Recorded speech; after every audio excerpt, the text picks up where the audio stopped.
তো গাইজ আমি এই রিলে মানে হঠাৎ করে একটা রিল পেলাম, তো এই কোশ্চেনটা পড়ে আমিও খুব ভাবলাম।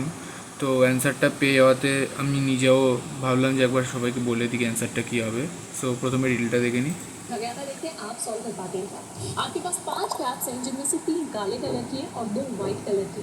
अब आप इनमें से रैंडमली 3 कैप्स निकालते हैं और 3 लोगों को पहनाते हैं, ए, बी और सी। अभी ए बी सी को नहीं पता कि उन्होंने कौन से कलर की कैप पहनी हुई है, ना ही वो एक दूसरे को देख पा रहे। फिर आप ए बी सी को सिंगल लाइन के अंदर खड़ा करते हैं जिसमें सारे के सारे ए की तरफ फेस कर रहे हैं। लास्ट में ए खड़ा है तो उसे बी और सी की कैप दिख रही है, फिर बी खड़ा है तो उसे सिर्फ सी की कैप दिख रही है, शुरुआत में सी खड़ा है तो उसे किसी की भी कैप नहीं दिख रही। अब आप सबसे पहले ए से जाके पूछते हैं कि उसकी कैप का कलर क्या है, तो ए आपको कहता है मुझे नहीं पता। फिर आप बी से जाकर पूछते हैं कि उसकी कैप का कलर क्या है, तो बी भी कहता है मुझे नहीं पता। फिर आप सी से जाकर पूछते हैं कि उसकी कैप का कलर क्या है, और सी आपको बिल्कुल सही कलर बता देता है। आपको बताना है कि सी की कैप का कलर एक्चुअली है क्या। সো এটা হচ্ছে কোশ্চেন। সো আমি ডাইরেক্ট অ্যান্সারে চলে আসছি এখানে। তো আমি ফার্স্টে যেটা হচ্ছে সেটা হলো টোটাল ক্যাপ কটা আছে। 5টা টোটাল ক্যাপ আছে, যেখানে 2টো আছে হোয়াইট, 3টে আছে ব্ল্যাক। বিএল লিখলাম বিকজ এখানে এ বি আর সি 3টে পার্সন আছে, এ বি সি। ওকে, যদি এখানে বি আর সি দুটো পার্সন, আমি আগে এদের পারমুটেশন কম্বিনেশন করছি। তো দুটো পার্সন যখন একটা, এই দুটো পার্সনের কালারের চান্স কি হতে পারে, দুজনের কাছে আইদার হতে পারে হোয়াইট হোয়াইট, পারমুটেশন কম্বিনেশন করছি, 2 to the power 2 equals to 4, either white white অথবা ব্ল্যাক ব্ল্যাক অথবা হোয়াইট ব্ল্যাক অথবা ব্ল্যাক হোয়াইট, এই চারটের মধ্যে হবে।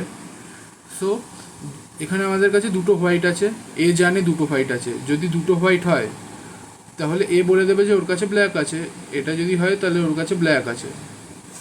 সো এটা হবে না, এই তিনটের মধ্যে যে কোনো একটা হবে। বিকজ এখানে আরও, এখানে হলে এখানে হোয়াইট আছে একটা আর ব্ল্যাকও আছে একটা। সো আর এখানে 3টে ব্ল্যাক, মানে এখানে এর কাছে হোয়াইটও হতে পারে ব্ল্যাক হতে পারে। এই তিনটেতে এর কাছে দুটো করে অপশান থাকছে, এখানে একটা অপশান থাকছে। তো এটা হলে এ বলে দিতে পারতো, এই যেহেতু বলে জানে না, দ্যাট মিনস এটা ক্রস আউট হলো।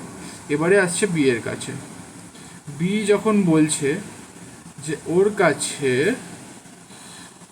মানে বি জানে না, তার মানে যদি এখানে বি এতটা জানে যে যদি দুজনের কাছে ব্ল্যাক থাকে অথবা যে কোনো একজনের কাছে ব্ল্যাক থাকে, তাহলে বি নিজেই বুঝতে পারবে। বিকজ সামনের জনের যদি হোয়াইট হয় তাহলে বি এর কাছে একটাই অপশান পাচ্ছে ব্ল্যাক। বিকজ দুজনের কাছে হোয়াইট হবে না, বি ভালো করে জানে যে দুটো হোয়াইট আছে, দুজনের কাছে হোয়াইট হলে এ বলেই তো ব্ল্যাক। দ্যাট মিনস দুজনের কাছে হোয়াইট নেই।